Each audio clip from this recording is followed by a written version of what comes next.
औज़ुबिल्लाहिमिनश्शैतानिर्रजीम बिस्मिल्लाहिर्रहमानिर्रहीम। जी अस्सलाम वालेकुम क्लास 9। उम्मीद करती हूँ कि आप सब खैरियत से होंगे।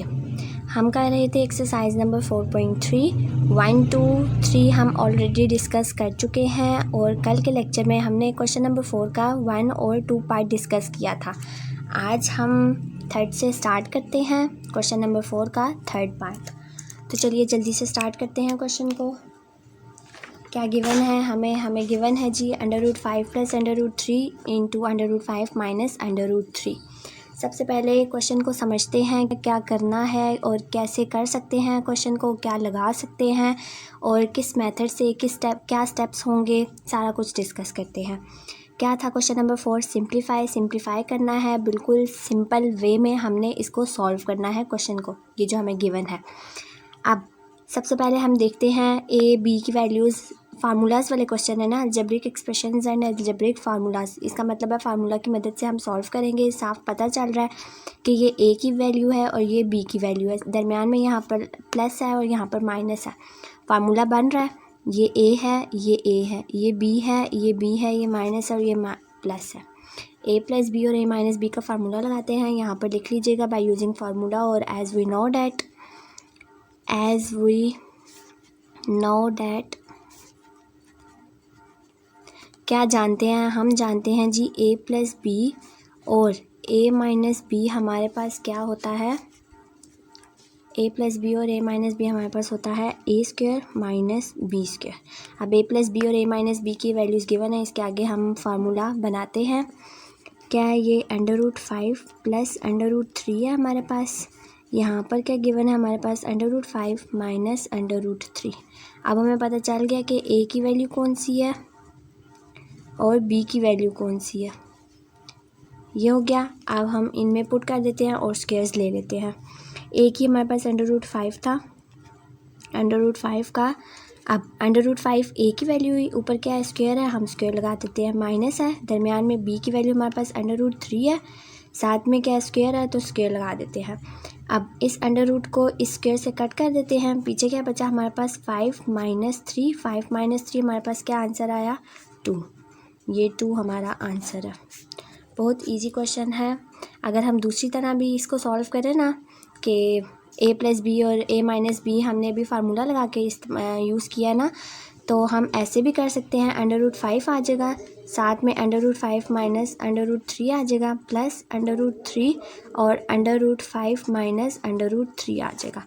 ऐसे भी हम लोग इसको सॉल्व कर सकते हैं। √5 का होल स्क्वायर हो जाएगा माइनस √5 3 × 15 और 5 3 × 15, यहाँ पर माइनस है, यहाँ पर प्लस है, दोनों कैंसिल हो जाएंगे। ऐसे ही प्लस माइनस माइनस हो जाएगा और √3 का होल स्क्वायर वहाँ से भी कट होके ये दोनों चीज़ें रह जाएंगी और 2 इसका आंसर आ जाएगा। उम्मीद करती हूँ ये वाला जो पार्ट है आप सबको समझ आ गया होगा। नेक्स्ट है जी पार्ट नंबर 4।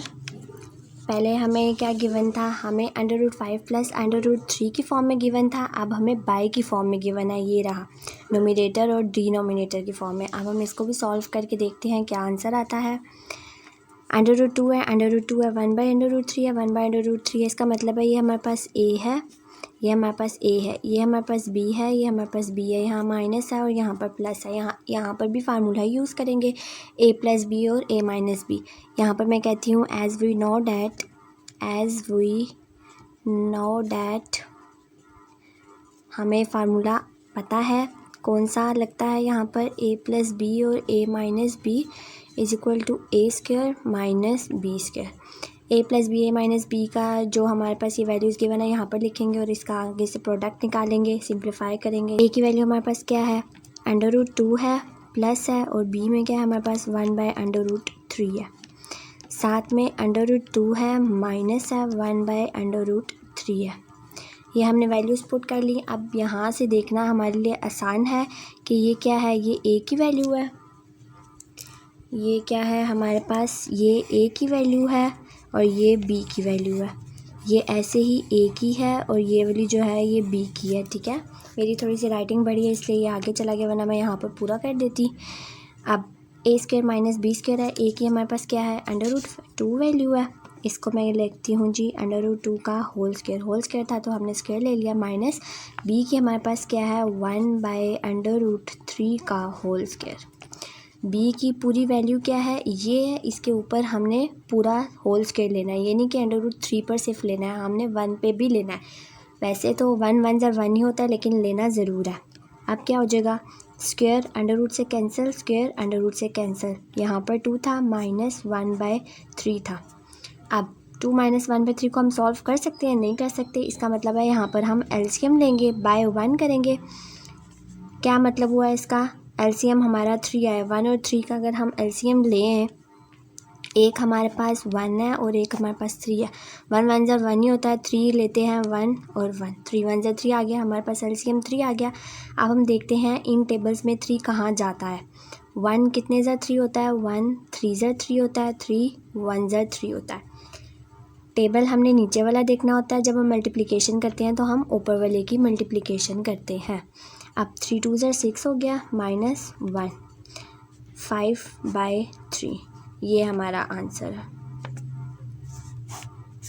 ये भी बहुत इजी क्वेश्चन था, ये रहा 5/3।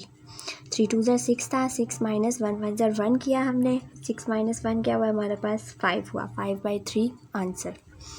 उम्मीद करती हूँ कि आप सबको ये भी क्वेश्चन समझ आ गया होगा। फुल डिटेल में मैंने आप सबको आज समझाया है, वैसे मैं हमेशा समझाती हूँ, आज भी समझाया, फुल डिटेल में समझाया, बस फार्मूला लगाना है और हमारा क्वेश्चन सॉल्व हो जाएगा।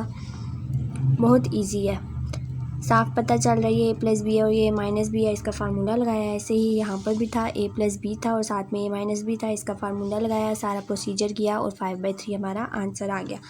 उम्मीद करती हूँ कि आज का लेक्चर आप सबको समझ आ गया होगा, और अगर आपने अभी तक मुझे सब्सक्राइब नहीं किया तो जल्दी से मेरे चैनल को सब्सक्राइब कर दीजिएगा। मेरी वीडियोस को लाइक करना और कमेंट में मुझे ज़रूर बताना कि आप सबको जो मैं क्वेश्चंस करवाती हूँ, मेथड्स वगैरह करवाती हूँ, आप सबको साथ साथ समझ आ रहे हैं या आप लोगों को कोई कन्फ्यूजन तो नहीं है, कोई डिफ़िकल्ट तो नहीं लगता। मैं उसको और सिंपल वे में आप सबको बताऊँगी इंशाल्लाह। अगर कुछ भी हो तो मुझसे नीचे कमेंट बॉक्स में पूछ लीजिएगा। आगे क्या है, इसका बस एक पार्ट रह गया 5, क्वेश्चन नंबर 4 का। ये कल इंशाल्लाह मैं कल के लेक्चर में आप सबको फुल डिटेल में समझाऊंगी कि वैसे तो आप सबको मुश्किल लग रहा होगा, लेकिन ये भी बहुत इजी है। क्या है, यहाँ पर भी a + b है, यहाँ पर भी a - b है, इसको हम सॉल्व करेंगे, इसको इसके साथ सॉल्व करेंगे, इसका जो आंसर आएगा उसके साथ सॉल्व हो जाएगा, बस सिंपल। अपना ख्याल रखिएगा और दुआ में मुझे याद रखिएगा। कल इंशाल्लाह हमारी एक्सरसाइज नंबर 4.3 भी कंप्लीट हो जाएगी, फिर हम 4.4 स्टार्ट करेंगे। ये रैशनलाइजिंग वाले क्वेश्चंस हैं, ये भी बहुत इम्पॉर्टेंट है, ये चीज़ बहुत इम्पॉर्टेंट है, ख़ास तौर पे ये जो क्वेश्चन नंबर 6 है। वैसे तो सारा ही इम्पॉर्टेंट होता है, कहीं से भी आ सकता है पेपर। ओके जी, अल्लाह हाफिज़।